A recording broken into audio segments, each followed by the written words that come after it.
Friends, आज मैं जिस मूवी को एक्सप्लेन करने वाला हूँ उसका नाम है हेलबेंडर्स और इसे 2021 में रिलीज किया गया था। तो अगर आप इस चैनल पर नए हैं तो सब्सक्राइब के लाल बटन को दबाकर चैनल सब्सक्राइब जरूर कर लें और इस चैनल की सब नई आने वाली वीडियोस को सबसे पहले देखने के लिए बगल के बेल आइकन को भी ऑल पे सेट कर लें। तो बिना किसी देरी के चलते हैं सीधा वीडियो की तरफ। मूवी के स्टार्टिंग में हम एक लेडी को किसी की डेड बॉडी को खाते हुए देखते हैं, जिसके बाद अगले सीन में हम उस लेडी को एक फांसी के फंदे के साथ एक पेड़ पर लटका हुआ देखते हैं, जिसके आसपास बहुत सारे लोग होते हैं। और यहाँ पर हमें पता चलता है कि ये लेडी एक डाइन है जिसने इस गांव के बहुत से मासूम बच्चों को खा लिया था, जिसकी वजह से इस गांव के लोग उस डाइन को मारना चाहते थे। लेकिन बहुत देर तक लटकने के बाद जब वो नहीं मरती तो उसी गांव की एक लेडी डाइन के सर पर पिस्टल की पूरी एक मैगजीन फायर करती है, लेकिन इससे भी वो डाइन नहीं मरती है और अचानक से उसकी पूरी बॉडी जलने लगती है, जिसके साथ ही वो डाइन हवा में उड़कर कहीं गायब हो जाती है। अब इस खौफनाक मंजर के बाद सीन शिफ्ट होता है और हम इजी और उसकी मदर हेली को देखते हैं, जो कि एक एरोप्लेन प्ले कर रहे थे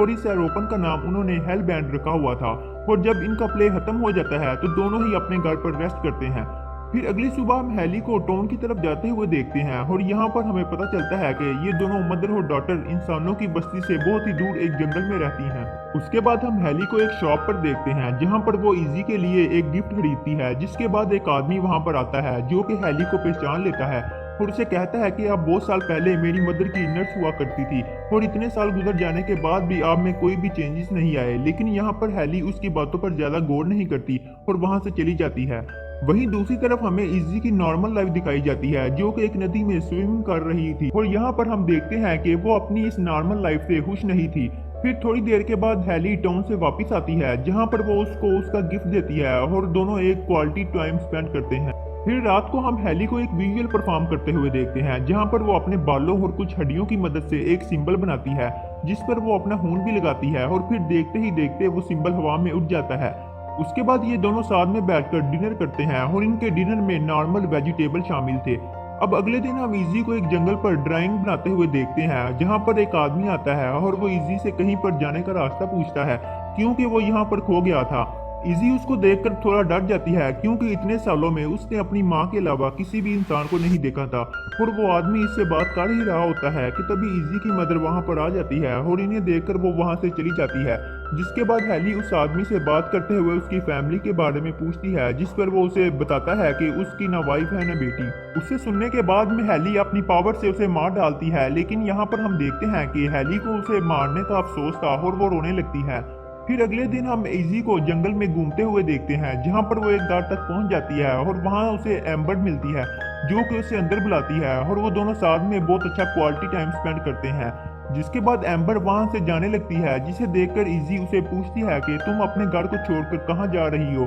तो एम्बर उसे बताती है कि ये घर उसका नहीं है, बल्कि ये घर बिजनेसमैन का घर है, जो कि काम के सिलसिले में अक्सर बाहर रहता है और उसके पीछे से वो यहाँ पर आकर अपने फ्रेंड्स के साथ कुछ क्वालिटी टाइम स्पेंड करती है। इतना बताते हुए वो इजी से कल भी आने का बोलती है और वहां से चली जाती है। फिर हम हेली को देखते हैं, जो कि एक सीक्रेट रूम को अनलॉक करके उसके अंदर जाती है, जहां पर उसने एक बुक को छुपाया हुआ था और वो जैसे ही उस पर हाथ रखती है तो उसे फ्यूचर दिखाई देने लगता है, जो कि काफी ज्यादा खौफनाक था, जिसे जानने के बाद हेली बहुत ज्यादा डर जाती है। उसके बाद हम रात को इन दोनों को टाइम पास के लिए दोबारा से उनके रॉकबैंड को प्ले करते हुए देखते हैं, जहां पर इजी हेली से पूछती है कि उसने उसे इंसानों से इतना दूर क्यों रखा है। वो पूछती है कि मैं जब 5 साल की थी तब से इस जंगल में अपनी लाइफ को वेस्ट कर रही हूँ, जिसके जवाब में हेली उसे कहती है कि टाइम के साथ में तुम सब कुछ जान जाओगी। और फिर वो दोनों अपने बैंड को दोबारा से प्ले करते हैं। अब एक दिन हम इजी को दोबारा से उसी घर में देखते हैं, जहाँ पर इस बार एम्बर के साथ में उसके कुछ फ्रेंड्स भी आए हुए थे और यहाँ पर ये सब मिलकर बहुत सारी मस्ती करते हैं।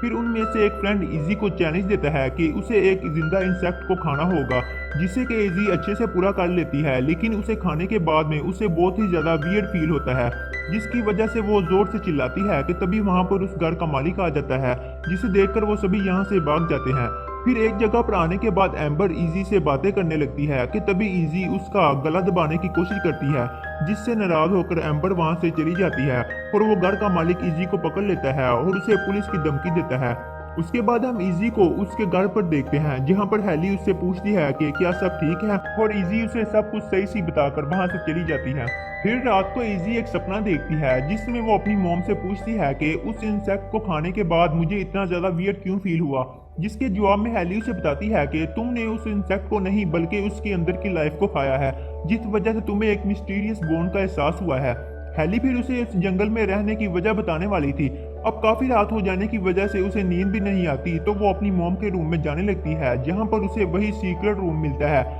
जिसे वो अपने पाँव से अनलॉक कर लेती है और अंदर इजी उसी बुक पर अपना हाथ रखती है, जिसके बाद वो भी अपनी फ्यूचर को देख लेती है, जिसमें ऐसा था कि वो बहुत से लोगों की जान ले रही थी। सीन कट होता है और अगली सुबह हेली इजी के साथ में बाहर वॉक पर जाती है, जहां पर वो उसे उनका राज बताते हुए कहती है कि असल में हम दोनों हेल बेंडर्स हैं, मतलब कि हेल यानी कि नर्क के रक्षक, जिसकी वजह से हम जंपी के मीट को खाते हैं जिसके अंदर लाइफ है, तो इससे हमें पावर महसूस होती है। इसे कहने के बाद में हेली इजी को एक जिंदा फंगाई खिलाती है और उसे खाने के बाद में इजी को बहुत अच्छा और पावरफुल महसूस होता है। इसी के साथ ही हेली इजी को वो सिंबल बनाना भी सिखाती है, जिसकी मदद से हेली वो विजुअल परफॉर्म किया करती थी। स्टार्टिंग में तो इजी उसे अच्छे से नहीं बना पाती, लेकिन आहिस्ता आहिस्ता इजी उसे सिंबल को बनाना भी सीख लेती है। फिर हम उसके अंदर आ रहे चेंजेस को देखते हैं और पहले से काफी ज्यादा पावरफुल फील करने लगती है और अब वो वेजिटेबल ना खाकर जंगल के जानवर को खाया करती थी ताकि वो और भी ज्यादा ताकतवर बन सके। अब इस सब को देखते हुए हेली इजी के लिए परेशान होने लगती है और उसके बाद वो इजी से बात करने उसके रूम में जाती है, जहां पर वो इजी से कहती है कि मैं तुम्हें एक अच्छा हेलबेंडर बनने की ट्रेनिंग दूंगी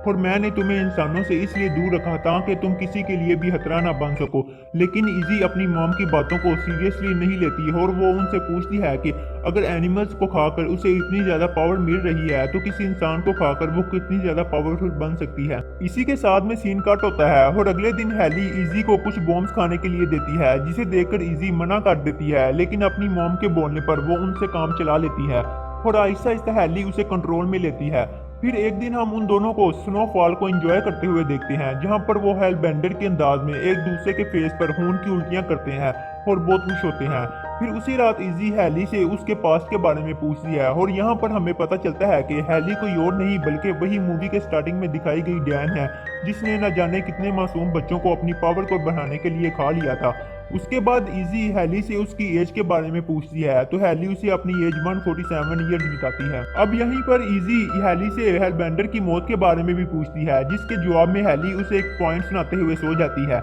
अब अगले सीन में हम इजी को टाउन में देखते हैं, जहां पर वो एम्बर को ढूंढने के लिए आई थी और एम्बर उसे एक जगह पर मिल जाती है और वो उसे एक गिफ्ट देते हुए सॉरी बोलती है और उसके क्लिप भी लौटा देती है, जिन्हें उसने पूल के पास से उठा लिया था, जिसे देखकर एम्बर गुस्सा हो जाती है और वो इजी को गाली देकर वहां से चली जाती है और इजी को एम्बर का ये बिहेवियर देखकर बहुत ही ज्यादा गुस्सा आता है। उसके बाद अगले सीन में हम हेली को जब नींद से उठते हुए देखते हैं, जिसके बाद वो इजी को पूरे घर में ढूंढती है, लेकिन वो कहीं पर भी नहीं मिलती और वो परेशान होकर उसी बुक पर हाथ रखकर देखती है तो उसे फ्यूचर के विजन आते हैं, जहां पर इजी एम्बर की बॉडी को खा रही थी। जैसे ही वो उस बुक से हाथ उठाती है तो उसे रियल में एम्बर की आवाज सुनाई देती है और उसे फॉलो करते हुए वो एक बॉक्स के अंदर बने हुए सीक्रेट रास्ते तक पहुंच जाती है, जिसके अंदर जाने पर उसे एम्बर मिल जाती है और उसकी आधी बॉडी को इजी ने खा लिया था। तभी वहां पर इजी भी आ जाती है, जो कि उसे लास्ट नाइट की पोएम का मतलब बताते हुए कहती है कि मुझे हेलबेंडर की मौत की वजह पता चल चुकी है, जिसमें वो बताती है कि हेलबेंडर अपने ही बच्चों के हाथों मारे जाते हैं, जैसा कि हेली ने अपनी मॉम को मार दिया था और इसी तरह इजी भी अपनी मॉम की मौत की वजह बनेगी। लेकिन इजी यहाँ पर हेली से कहती है कि वो उसे अब नहीं मारेगी, क्योंकि उसे मारने के बाद इजी भी किसी की माँ बन जाएगी और कुछ सालों के बाद उसके बच्चे भी उसे मार डालेंगे और इसीलिए वो हेली को अपनी पावर दिखाते हुए अपने कंट्रोल में कर लेती है और इसी के साथ ही हमारी मूवी भी यहीं पर खत्म हो जाती है। तो दोस्तों, इस मूवी के एंड में हमने देखा कि इजी ने हेली को बंदी बना लिया था और वो खुद की लाइफ को एंजॉय करने और लोगों को खाकर पावरफुल बनने के लिए निकल जाती है, जैसा कि उसकी मोम ने बहुत साल पहले किया था, जिस वजह से गांव के लोग उसे फांसी दे रहे थे और अब उसकी जगह इजी भी एक खतरनाक डायन बन चुकी थी। पहले वो बहुत ही ज्यादा कोशिश करती है कि वो अपनी बेटी को एक अच्छा हेलबेंडर बनाए, जिसके लिए उसने उसे बहुत सालों तक इंसानों से दूर रखा, लेकिन एंड में इजी हेली पर बारी पड़ती है और वो उसे बंदी बनाकर खुद डायन बनकर बारी दुनिया में निकल जाती है। तो दोस्तों, उम्मीद करता हूँ कि आपको वीडियो पसंद आई होगी। वीडियो अच्छी लगी है तो वीडियो को लाइक कर दें और चैनल को सब्सक्राइब कर दें। तो मिलते हैं आपको जल्द ही एक नई वीडियो के साथ।